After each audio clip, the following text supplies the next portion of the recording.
দেখো আমাদের রাতের ডিনার গোয়াতে কিচ্ছু পাইনি, কোনো রকম যা ছিল তাই খেয়ে নিয়েছিলাম। এই দেখো বাথরুমটা কত সুন্দর। ফার্স্ট ডে যখন গোয়াতে আমরা গেলাম অনেক রাতে পৌঁছেছি, রাতে 12টা বেজে গেছিলো। তারপরে আমাদের লাগেজ আসেনি। লাগেজ আমাদের সকালের ফ্লাইটে, আমাদের লাস্ট ফ্লাইটে আমরা ঢুকছি তো গোয়াতে, তার জন্য আমাদের ফ্লাইটে মানে আমাদের ব্যাগটা পাঠাতে পারেনি আমাদের রাত্রিবেলা।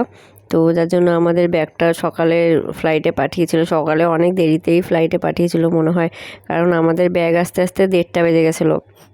এক জামা কাপড়ে ভাবো তো কেমন লাগে, সেই সারা দিন থেকে জার্নি, ভোরবেলা থেকে মানে জার্নি, আর মানে ফ্লাইটে ফ্লাইটে ফ্লাইটে করে করে তারপরে এক জামা কাপড়ে এরকমভাবেই ছিলাম। আমাদের তো কোনো ব্যাপার না, কিন্তু বাচ্চাটার যে কি অসুবিধা হচ্ছিলো আমার মেয়েটার, কি বলবো। এই দেখো না, এই মানে এরকম একটা ফুল হাতা পরে আছে, কি করবো, আর জাম্পার টাইপের ফুল হাতা পরে আছে।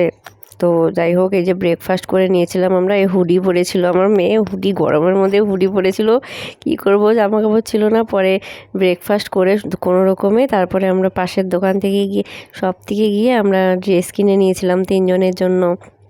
দেখো সুইমিং পুল কত সুন্দর পরিষ্কার করছে, খুব চকচকা এখানে, খুব সুন্দর। হোটেলটা দেখো না, বিশাল বড় হোটেল।